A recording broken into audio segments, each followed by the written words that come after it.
Shalom, salam sejahtera bagi kita, sidang jemaat yang dikasihi Tuhan. Kembali kita bertemu dalam program Pagi Damai.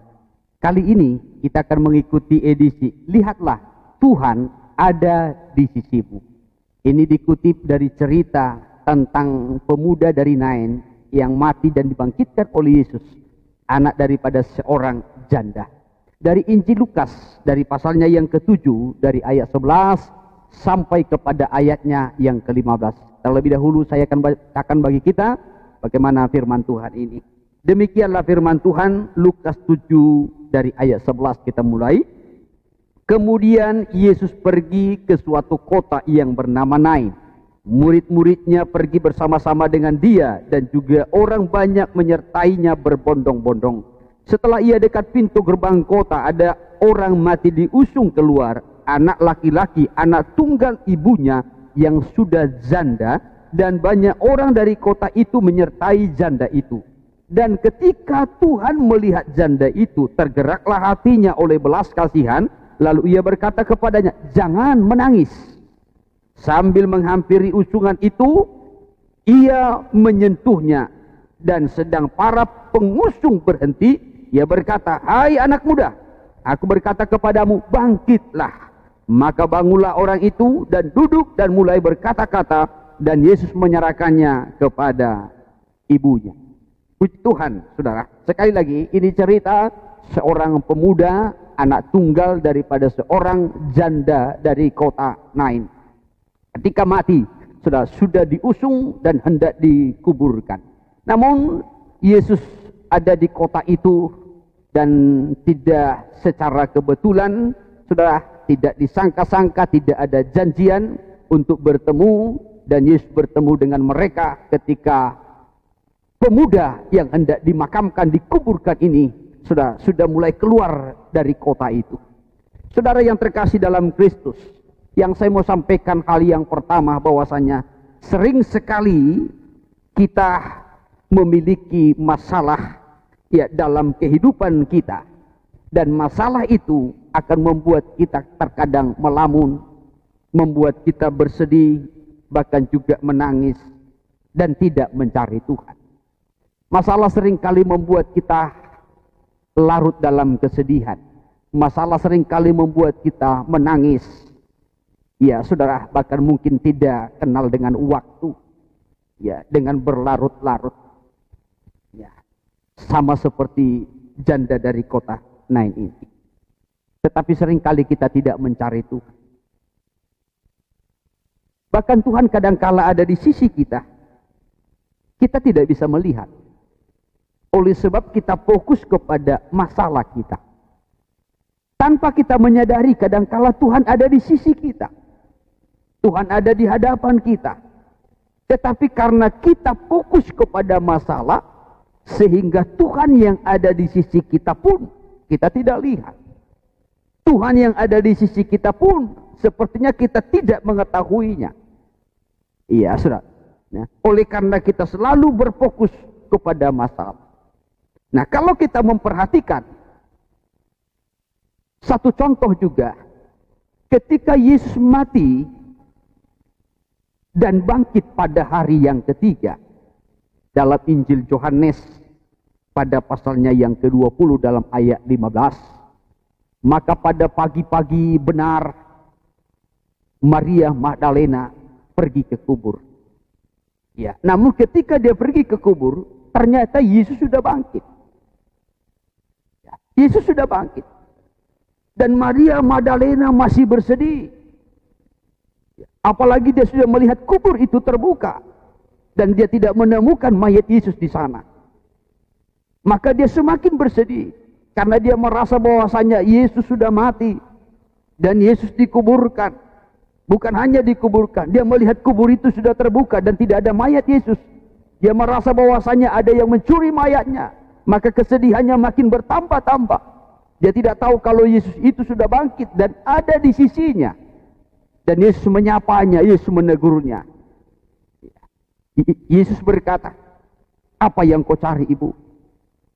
Tetapi Maria Magdalena, karena fokus kepada masalahnya, dia tidak tahu kalau Yesus ada di sisinya. Bahkan dia tidak lagi bisa mendengar dengan jelas suara Tuhan, suara Yesus. Yang selama ini sering dia dengar. Ya, selama ini dia sudah sering mendengarkan Yesus itu berkhotbah, menyampaikan firman Tuhan, mengajar.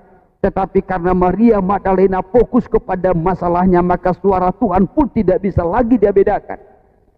Ya, saya kutip dalam Injil Yohanes pasalnya yang ke-20 dari ayat 15. Demikian perkataan Yesus. Kata Yesus kepadanya, "Ibu, mengapa engkau menangis? Siapakah yang engkau cari?" Maria menyangka orang itu adalah penunggu taman. Lalu berkata kepadanya, "Tuan, jikalau Tuan yang mengambil dia, katakanlah kepadaku, di mana Tuan meletakkan dia, supaya aku dapat mengambilnya." Ya. Dari cerita ini kalau kita melihat bahwasanya Maria Magdalena tidak bisa lagi membedakan suara Yesus dengan suara yang lain. Yang kedua, Maria Magdalena tidak mengetahui, ya, tidak tahu kalau Yesus itu ada di sisinya. Kenapa? Karena Maria Magdalena fokus kepada masalahnya.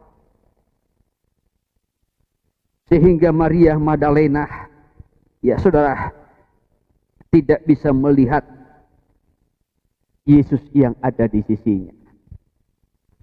Hal yang sama juga tadi dengan janda yang dari kota Nain. Ketika anak tunggalnya satu-satunya mati, maka dia larut dalam kesedihan. Dia menangis. Ya, sehingga dia selalu fokus kepada masalahnya. Maka Yesus yang datang ke kota itu bahkan juga sudah ada di sisinya. Dia tidak tahu. Ya, dia tidak mencari Yesus. Dia tidak minta pertolongan kepada Yesus. Dia tidak bermohon kepada Yesus seperti yang biasa-biasa dilakukan oleh banyak orang. Ketika orang banyak mendengar tentang Yesus datang kepada satu kota, maka datanglah berbondong-bondong orang kepadanya, bermohon untuk disembuhkan, ya sudah, bermohon untuk dilepaskan, bermohon juga untuk ditolong oleh Tuhan. Ya, mungkin yang sakit, yang lumpuh, yang buta, dan dirasuk oleh roh jahat, bahkan lain sebagainya. Tetapi ketika ibu ini, janda ini, fokus kepada masalahnya, dia tidak tahu kalau Yesus itu ada di sisinya. Sampai Yesus hatinya tergerak belas kasihan. Pertemuan ini saudara tidak direncanakan.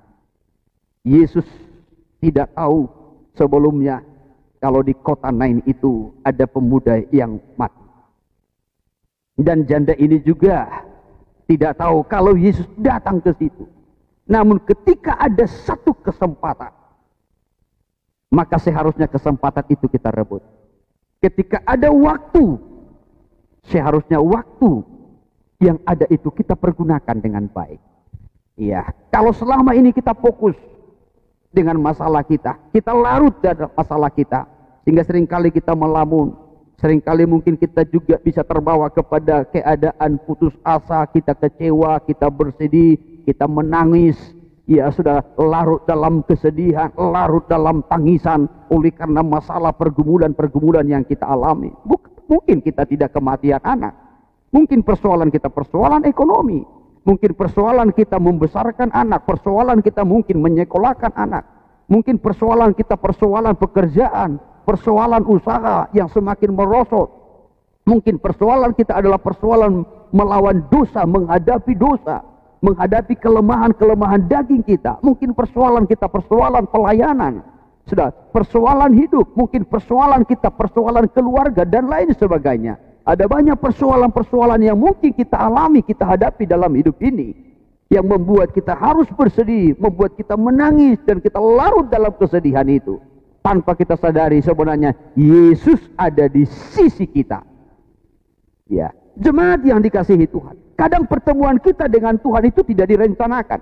Tetapi ketika ada kesempatan bertemu dengan Tuhan, saya mau sampaikan, rebutlah kesempatan itu, gunakan kesempatan itu, supaya hidup kita diubah, hidup kita dipulihkan. Tuhan berikan kelegaan, Tuhan berikan sukacita. Ya, keadaan yang tadinya bersedih, keadaan yang tadinya kita dilanda oleh sudah kesedihan, tangis, Tuhan mampu mengubahnya menjadi sukacita dan sorak-sorak. Ya. Oleh sebab itu, sekalipun mungkin tidak direncanakan pertemuan, tetapi kalau ada kesempatan, pergunakanlah. Saudara yang terkasih, mungkin Yesus tidak akan datang mengunjungimu secara pribadi. Tidak datang ke kotamu mengunjungimu. Tidak datang mengunjungimu ke rumahmu secara pribadi. Tetapi saudara, firman itu adalah Tuhan sendiri. Ya, firman itu adalah Tuhan sendiri. Injil Yohanes pada pasalnya yang pertama dalam ayat 1, ya dikatakan firman Tuhan, pada mulanya adalah firman. Firman itu bersama-sama dengan Allah, dan firman itu adalah Allah. Ia pada mulanya bersama-sama dengan Allah. Segala sesuatu dijadikan oleh Dia, dan tanpa Dia tidak ada suatu pun yang telah jadi dari segala yang telah dijadikan. Ya, dikatakan pada mulanya adalah firman. Firman itu bersama-sama dengan Allah, dan firman itu adalah Allah sendiri. Dan tidak ada sesuatu yang telah jadi ini, tidak ada sesuatu pun di bumi ini yang tidak diciptakan oleh firman, oleh Tuhan. Semua ada, semua tercipta oleh karena Tuhan ciptakan. Firman itulah yang menciptakan. Nah, saudara yang terkasih, demikian halnya juga dengan hidup kita. Segala sesuatu dalam hidup kita ini diciptakan oleh firman. Firman itulah yang menciptakan. Mungkin Yesus tidak datang mengunjungimu ke rumahmu. Yesus tidak datang mengunjungimu secara pribadi. Yesus tidak datang memperlihatkan diri, menampakkan diri secara pribadi kepada saudara. Tetapi Tuhan itu datang mengunjungi kita melalui firman-Nya. Firman yang diperdengarkan, firman yang disampaikan kepada kita. Apakah mungkin melalui media ini? Ya, saudara, bahkan mungkin saat ini saudara mendengarkan firman-Nya, dimanapun saudara berada, Tuhan sedang mengunjungimu. Oleh sebab itu, gunakan kesempatan itu. Ya, rebut kesempatan itu, rebut firman-Nya. Kalau hari ini engkau dilanda oleh kesedihan, hari ini engkau menangis, hari ini engkau mengalami jalan buntu, hari ini engkau gagal, maka hari ini firman-Nya ini datang mengunjungi saudara. Firman ini adalah Tuhan sendiri yang akan melawat hidupmu, yang akan menciptakan segala sesuatu yang baik dalam hidupmu. Sebab apa yang diciptakan oleh firman Tuhan adalah baik adanya. Ya, tidak ada sesuatu pun yang telah jadi, yang telah diciptakan selain diciptakan oleh firman. Firmanlah yang menciptakannya. Dan apa yang diciptakan firman? Baik adanya. Maka hari ini firman Tuhan mengunjungi saudara. Firman Tuhan hendak menciptakan segala sesuatu yang baik. Nikah yang baik, hidup yang baik, masa depan yang baik, ekonomi yang baik. Bahkan firman Tuhan hendak menciptakan anak-anakmu menjadi anak-anak yang baik, anak-anak yang berhasil, anak-anak yang bisa membanggakan orang tua, anak-anak yang bisa memuliakan Tuhan. Tuhan mau menciptakan hidupmu jauh lebih indah lagi. Kuasa firman Allah yang mengerjakannya.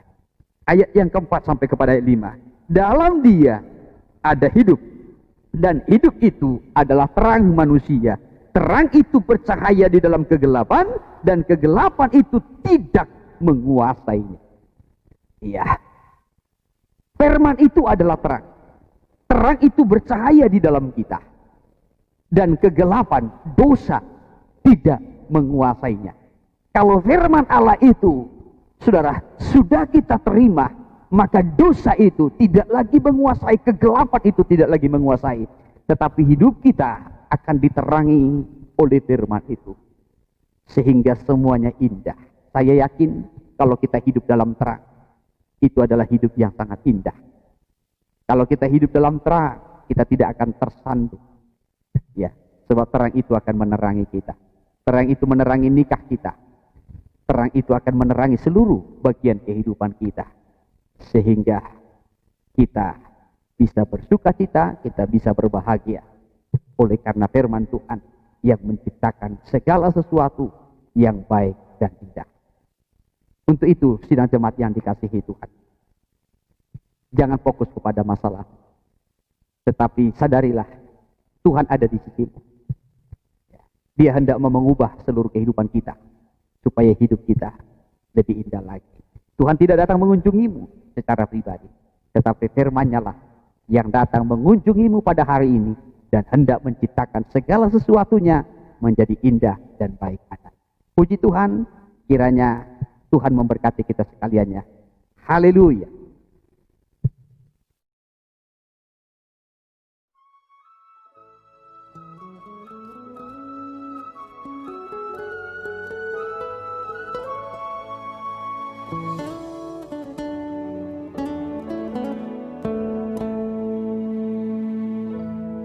Ketika aku dalam kesesatan, ku berseru kepada Tuhan. Dia menjawabku dari baitnya dan memberikan pertolongan. Bukan seorang utusan dia berikan, dia sendiri datang tolongku. Sebagai mempelai pria tak pernah tinggalkan dan tak akan membiarkanku. Tuhanlah penolong dalam kesesatan, sudah sangat terbukti kasih setianya dan kasih sayangnya selalu terasa di setiap waktu.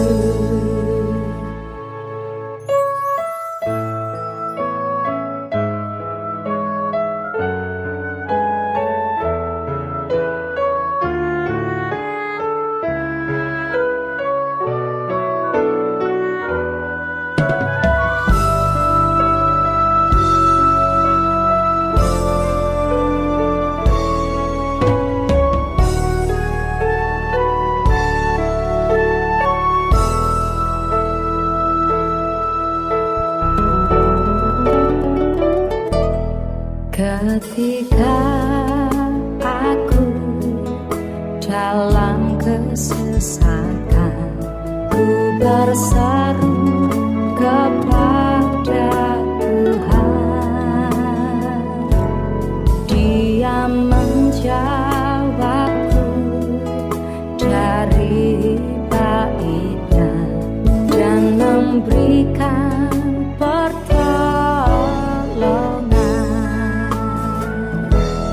Bukan seorang utusan dia berikan, dia sendiri datang tolongku. Sebagai mempelai pria tak pernah tinggalkan dan tak akan membiarkanku. Tuhan